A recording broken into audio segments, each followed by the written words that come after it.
gone. In my opinion, the 49ers identity has always been a strong run game, overall physicality, toughness, grit, energy, and a dominant defense. And those things don't exist right now for the 49ers, literally none of them. So why is that happening, and how did the 49ers get back there? Or do they need to create a new identity? What's going on with that? Do you see that?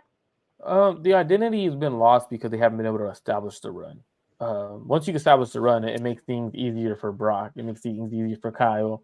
Um, and establishing the run starts with having a healthy Trent Williams, having a healthy Deebo Samuel.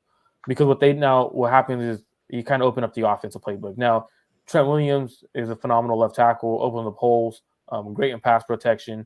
Now, Deebo Samuel, you could use him on end arounds, you could use him in the motion, but even him on the field just opens up lanes as a run blocker as well. So I think it's getting back to the run. I think that's been the lost identity, is the Niners haven't been able to run the ball effectively, and you having teams stack the box. If you can start running the ball on a stacked box, which essentially is a stupid decision to do in terms of football, if you have 8 guys on 6, odds are very against you. So 8 on 7, odds are against you.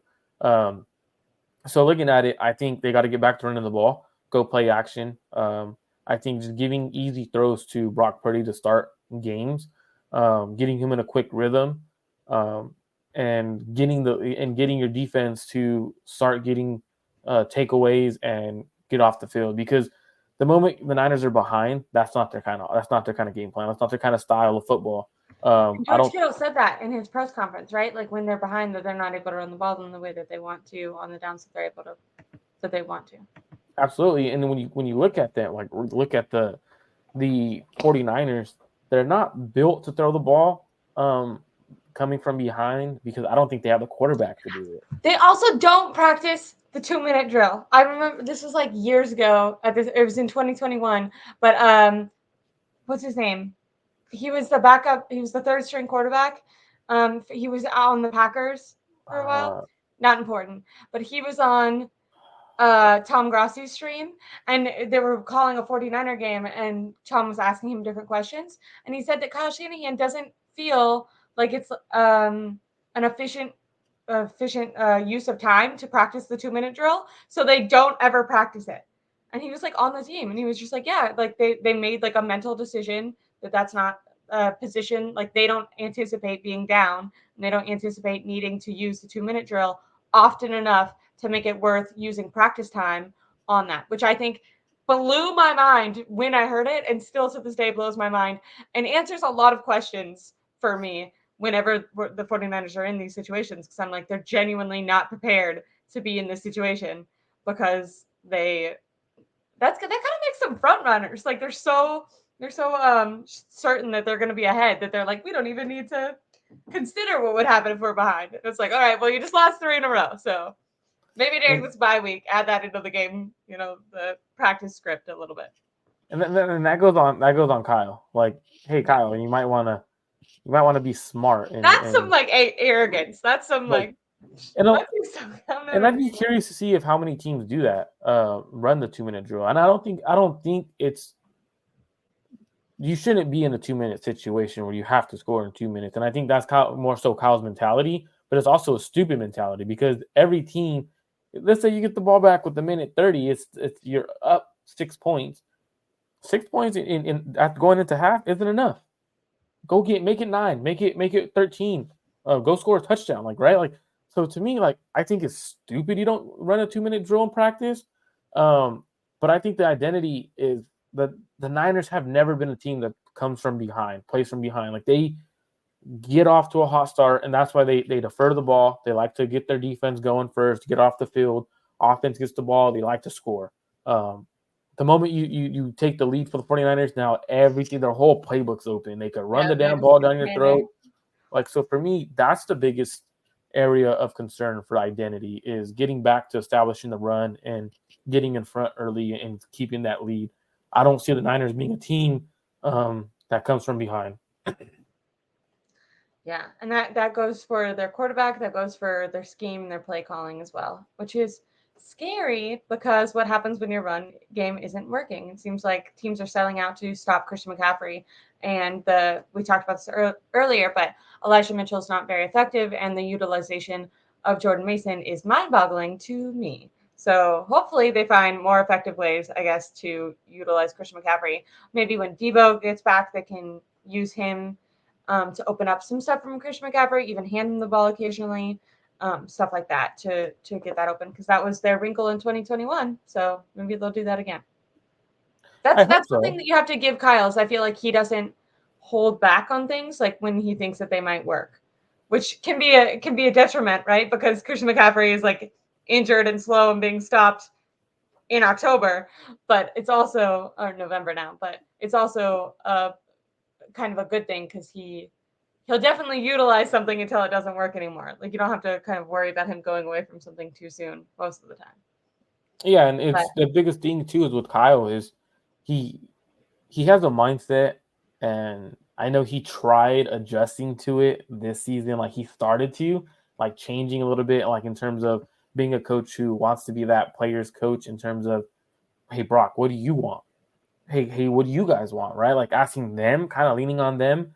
But then he kind of went back to his old ways. Was like, you know what? We lost Debo, we lost Trent.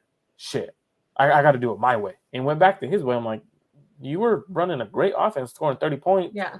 And it might be Kyle might be a front Why runner are too. you? Like yeah, I completely agree. I like this commenter. Kyle Shanahan is predictable lately. Opposing offenses ignore all motions and key in on McCaffrey, and on defense, players need to play up to their standard regardless of Wilkes. I could not agree and more. And when we're talking about identity, besides just talking about the run game, we're also talking about that like mental part, the mindset, the overall physicality and grit and energy. And when you're watching the 49ers recently, the area that I've been the most disappointed in is their emotion on the field, for lack of a better terms, where this team has always seemed dominant and powerful and motivated, and they've looked flat and stagnant and slow and careless. And that's like not something under the, for giving Kyle Shanahan credit, under his regime, I feel like he's built this standard of energy and of effort. And it's been confusing and shocking to me to kind of see that change on both offense and defense. And I think when we're talking about defensively, that might be why some people, think that Wilkes should move to the sideline or something. I think Kyle has always really benefited from having a defensive play caller that had a lot of energy and emotion. When you're thinking about Robert Saleh and D'Amico Ryans, I think that might balance him out, because Kyle Shanahan is a little bit more quiet in his playbook, critical, reserved during the games. And I think having a guy who was electric might have helped with like just team motivation or mentality. And I think having Steve Wilkes, the contrast of that might be a little bit more apparent. I think people don't like to give credence to that emotional side, because obviously they should just be playing regardless. But I think that is there. Like the buy-in seems to be not there with Steve Wilkes on defense. And well, I think the biggest issue though, because like you do have a great point, like, and I agree with you in terms of like the energy and like the passion from the players isn't there right now, and like it could like it helped when you had Robert Saleh on the field or D'Amico Ryans, and they would be struggling, and he's on the field as they're walking off the field like, hey, you're good, and then he's over there like talking to them, and they finally make a play, and who's the first one they see jumping up and down, going crazy? Their defensive coordinator. That's not Steve Wilkes' game or style. But then when you look at when they hired Steve Wilkes, I think it was a mistake. One, you hire a defensive coach who doesn't run the wide nine, and you say run the wide nine. Like, if I'm gonna hire you, and he's admitted on record as little as I think 2 weeks ago that he's still learning it. Like it's if you've never run something at the highest level and you're so used to doing something one way, and you get hired to do something, you're like, hey, do it this way.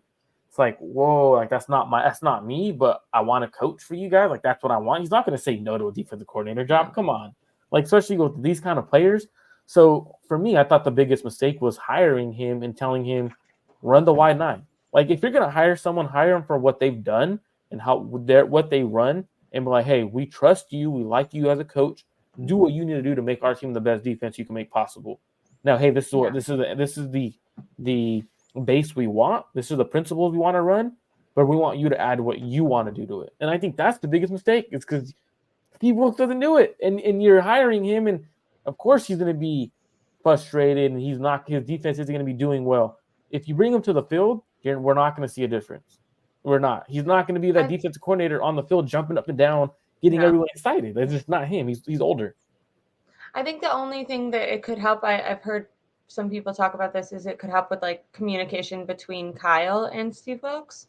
So if Kyle wanted to like interject with play calling and stuff like that, but like it's like, okay, now we're giving Kyle even more power and we're kind of criticizing that maybe he needs more help, and instead we're giving him more um not work, but more stuff to do. I don't know.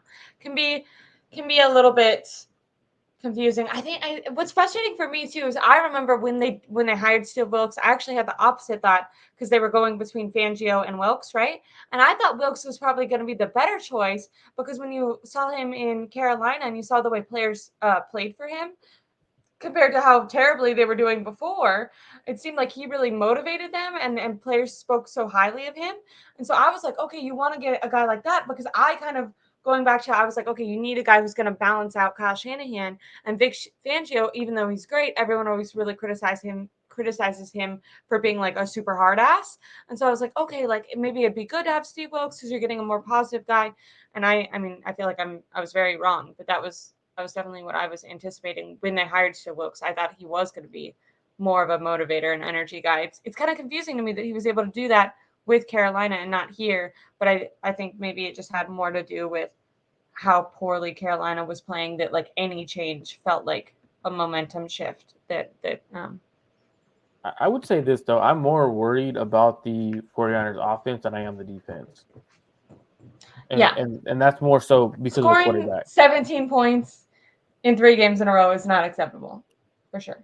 And you said more because of the quarterback? Yeah, like I think the defense will come around. I think the defense, especially knowing Fred Warner and those kind of guys, like they're gonna bring it together. Like it's not gonna be what we've been putting on the field for the last 3 weeks. They understand what's at stake, and I think the defense will turn it around. Versus the offense, I've been trying to save my my take on Brock Purdy for a while now. I've said this beginning of the season when we first started recording. Like I think Brock Purdy has the ability to be great, the ability to be good, but I'm holding it because what I've seen from his game. Like I've seen it in Yeah. college, I've seen it in the NFL now. Even before he was throwing the interceptions, I was saying this. Yeah. That's where my biggest concern is right now is the quarterback position. I see too much of things I saw in college from him throughout those 12 starts. That has me Yeah. worried.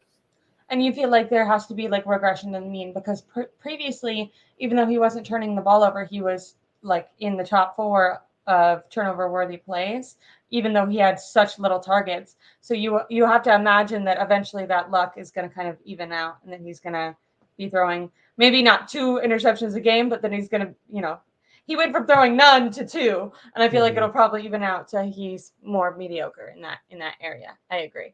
Really quick, this commentator said, big time lack of leadership. Kyle became one dimensional, already overused McCaffrey, and became predictable. We have a team to win it all, or team and QB to win it all, but Kyle has never been a great leader. So Marco's kind of disagreeing with this take. I think Kyle is a really great play caller and has obviously really elevated his quarterbacks. Jimmy Garoppolo is literally currently getting benched in Vegas right now, and I mean, teams all over the league are copying Kyle's system for a reason. It's obviously very good.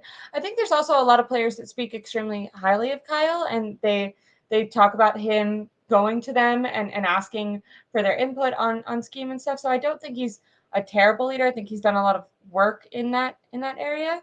But yeah, I mean, I do think that he deserves some criticism. A different commentator, my dad, um, in the comments talked about how he's never been able to win it all when it counts, and he's choked in the big moments, and brought up a lack of coaching and motivating players. But I don't necessarily know if I agree with the motivating and coaching players. I think he's done a really good job at bringing most players up.